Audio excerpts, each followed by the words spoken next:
ترمذی کی روایت، 15 چیزیں ہیں، سارے ذرا غور سے سن.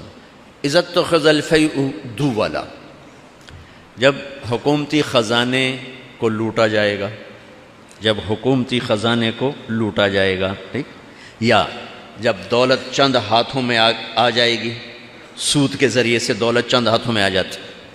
والامانۃ مغنمہ، جس کے پاس امانت رکھیں گے وہ کھا جائے گا. والزکوٰۃ مغرمہ، مالدار لوگ زکوٰۃ نہیں دیں گے.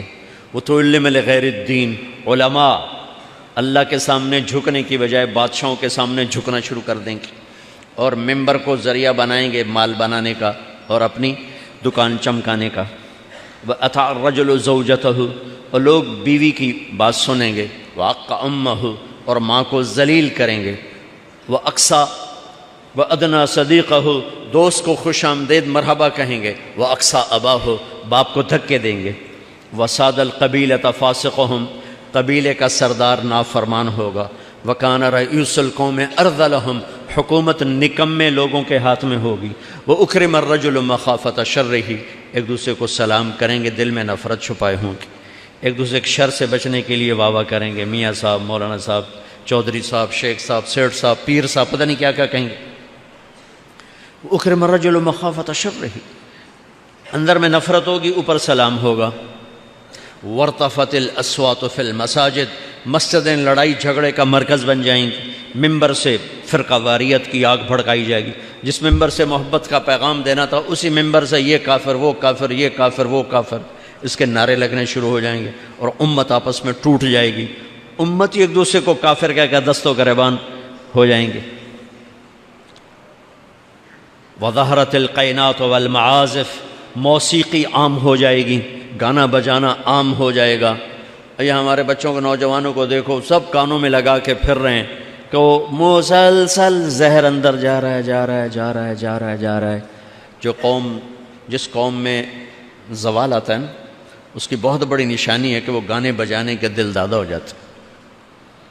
مدینے میں کئی سال پرانی بات ہے، ایک نوجوان آ کے میرے سامنے زارو قطار رونے لگا کہ میری بخشش ہو جائے گی. میں نے کہا کیا ہوا؟ کہ 10 سال سے مدینے میں ہوں، ایک نماز وضو کے ساتھ نہیں پڑھی، بغیر وضو کے پڑھی.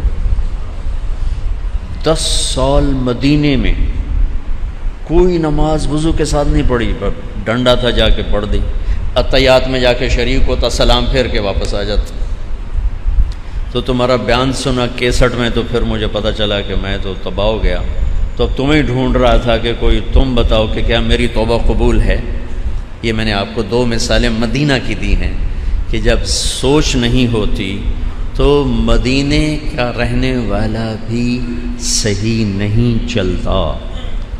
جب سوچ بن جاتی ہے تو نیو یارک میں رہنے والا یا رہنے والی بھی اللہ کے ڈر سے زندگی گزارتا ہے. اب آج کی سوچ کیا ہے؟ آخرت تو ایک بہت بڑا طبقہ مانتا ہی نہیں. ہم جو مانتے ہیں ہم نے اس کے بارے میں کوئی منصوبہ بندی کوئی نہیں، اپے ویکھی جیسی. تو لہذا صرف موت تک کی زندگی رہ گئی. اس میں کیا ذہن ہے کہ پیسہ آئے گا تو ہم خوشحال ہو جائیں گے. ویسے اس کی آواز تھوڑی کرو، کدھر ہے وہ مائک والا؟ باہر ہے سامنے؟ گونج ہے بھائی آواز میں، اس کی آواز تھوڑی کرو بھائی.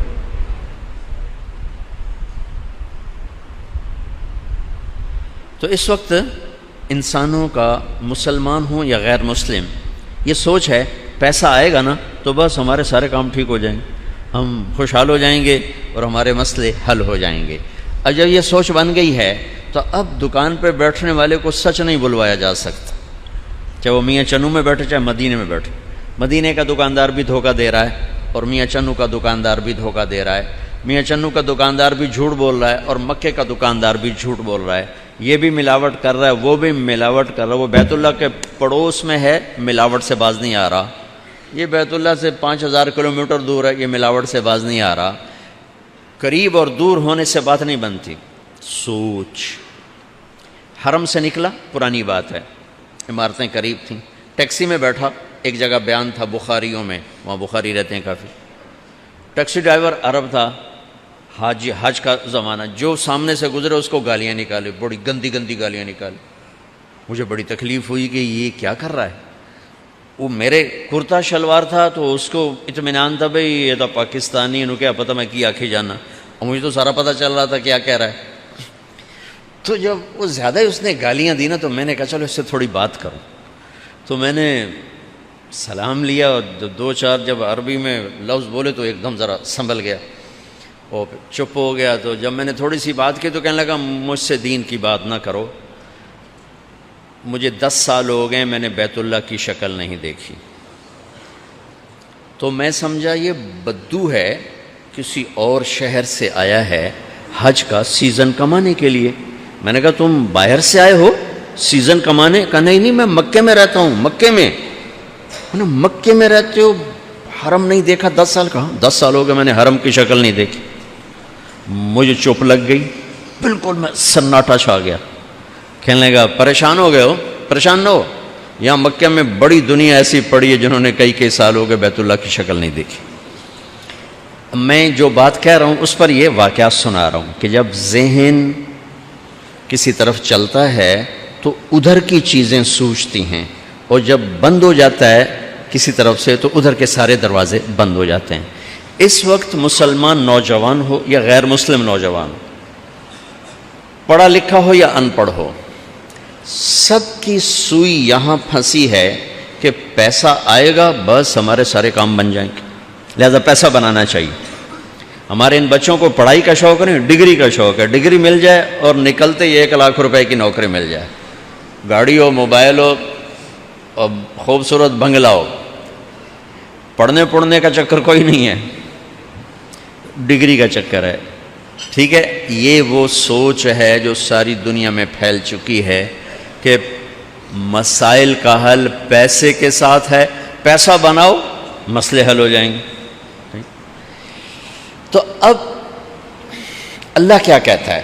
کیونکہ بات تو اللہ کی سچی، ذَلِكَ الْكِتَابُ لَا رَيْبَ فِيهِ. اور اس کے بعد میرا نبی ہے جس کی بات سچی ہے، مَا يَنطِقُ عَنِ الْهَوَىٰ إِنْ هُوَ إِلَّا وَحْيٌ يُوحَىٰ لَا يَخْرُجُ مِنْ هَٰذَا إِلَّا الْحَقُّ. ایک قرآن سنا دیا، ایک حدیث سنا دی. اللہ کہتے ہیں کہ میرے حبیب کی زبان سے میں خود بولتا ہوں، یہ نہیں بولتا، میں بولتا ہوں.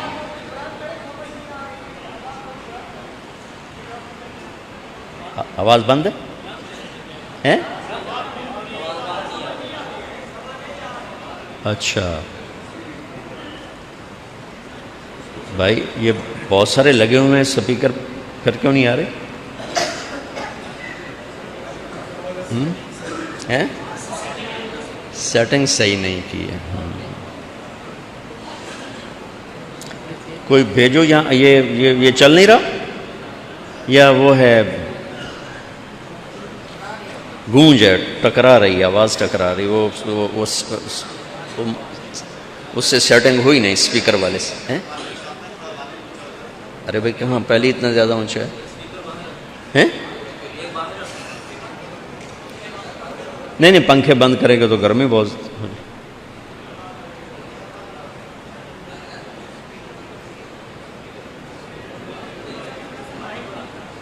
کیا ہے مائک کو کیا کریں؟ قریب منہ کے؟ میں تو کھانے کو بھی تیار ہوں، آواز پہنچے. قریب کی بات کرتا، قریب کرتا دیکھو گونج پیدا ہو گئی، آواز میں وہ ایکو ہے، وہ میرے خیال میں سمجھ میں نہیں آئے گی لوگوں کو. چلو جن کو سنائی دے رہا ہے وہ شکر کرو، جن کو نہیں دے رہا وہ صبر کرو، دونوں کو جنت ملے گی. ٹھیک، میں نے لمبی بات نہیں کرنی، ابھی تک میری طبیعت ٹھیک نہیں. پچھلا جو مجھے جھٹکا لگا ہے سر درد کا، میں اس سے ابھی تک نکل نہیں پایا ہوں. اب قرآن کیا کہتا ہے؟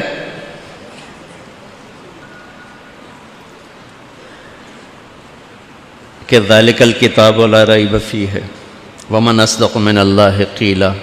پھر اللہ اپنے حبیب کے بارے میں فرماتے ہیں مَا يَنطِقُ عَنِ الْهَوَىٰ، اور خود آپ کہتے ہیں یہاں سے حق کے سوا کچھ نہیں نکلتا. تو اللہ تعالیٰ یہ ذہن بناتے ہیں کہ تمہارے مسائل کا حل اللہ کے ہاتھ میں ہے. اللہ چاہے گا تو حل ہوں گے، اللہ نہیں چاہے گا تو نہیں ہوں گے. ما یفتح اللہ للناس من رحمت فلا ممسک لہا. اگر میں میاں چنوں پاکستان یا دنیا کے انسانوں کے لیے اپنی رحمت کے رزق کے دروازے کھول دوں تو کوئی بند نہیں کر سکتا۔ وما یمسک، اور اگر تمہارا اللہ بند کر دے، فلا مرسل لہ من بعد، پھر کوئی کھول نہیں سکتا۔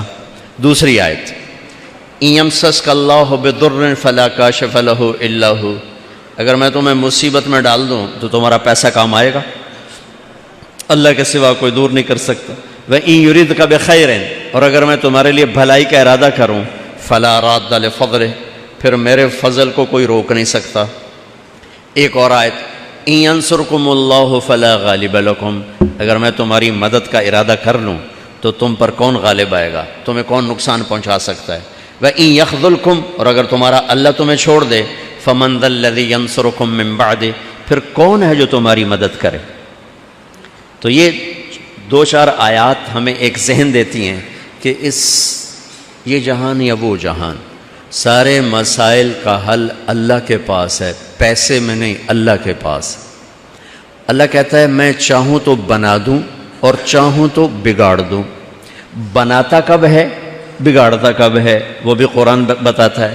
ما اصابکم من مصیبت فبما کسبت ایدیکم، جو میاں چنو پر، پاکستان پر، پوری دنیا پہ تم پر آفت ہے، تمہارے گناہوں کی وجہ سے ہے۔ وَيَعْفُو عَنْ كَثِيرٍ، ابھی بہت سارا میں معاف کر دیتا ہوں۔ تو قرآن یہ کہہ رہا ہے کہ تمہارے مسائل پیسے کی کمی سے نہیں، تمہاری بدعمالی سے ہیں۔ ظَهَرَ الْفَسَادُ فِي الْبَرِّ وَالْبَحْرِ بِمَا كَسَبَتْ أَيْدِي النَّاسِ، خشکی اور پانی میں فساد آیا، تمہارے اپنے ہاتھوں کی کمائی، تمہارے اپنے نامہ اعمال ہیں، تمہاری اپنی برائیوں کی وجہ سے ہے۔ پہلی قوموں کو ساتھ شامل کرو۔ الم تر کیف فعل ربک بعاد، قوم عاد آ گئی۔ ارم ذات العماد التی لم یخلق مثلها فی البلاد، ایک قوم عاد بڑی طاقتور۔ وثمود الذین جابوا الصخر بالواد، پھر قوم ثمود ان کے بعد بڑی طاقتور۔ وفرعون ذی الاوتاد، پھر فرعون بڑا طاقتور۔ یہ تباہ کیوں ہوئے؟ لوڈ شیڈنگ ہو گئی تھی، دریا خشک ہو گئے تھے، زمین نے غلہ دینا چھوڑ دیا تھا؟ نہیں، اللہ کہتا ہے الذین طغوا فی البلاد، نافرمان ہو گئے تھے۔ فاکثروا فیہا الفساد، نافرمانی میں بہت آگے چلے گئے تھے۔ تو پھر اللہ نے کیا کیا؟ فصب علیہم ربک صوت عذاب، پھر تیرے رب نے ان پہ عذاب کا کوڑا برسایا، ان کو ہلاک کر دیا۔ اب قرآن کیا بتا رہا ہے کہ جب لوگ اپنے اعمال خراب کرتے ہیں تو اللہ کا غیبی نظام ان کے خلاف ہوتا ہے۔ اس کے لیے ایک ساتھ اللہ کا ایک حدیث، وَإِنِّي إِذَا عُصِيتُ غَضِبْتُ وَإِذَا غَضِبْتُ لَعَنْتُ، جب تم لوگ میری نافرمانی کرتے ہو میں ناراض ہو جاتا ہوں، جب میں ناراض ہوتا ہوں پھر میں لعنت برساتا ہوں، اور میری لعنت پشتوں تک چلتی ہے۔ اب اس کا دوسرا رخ کیا ہے؟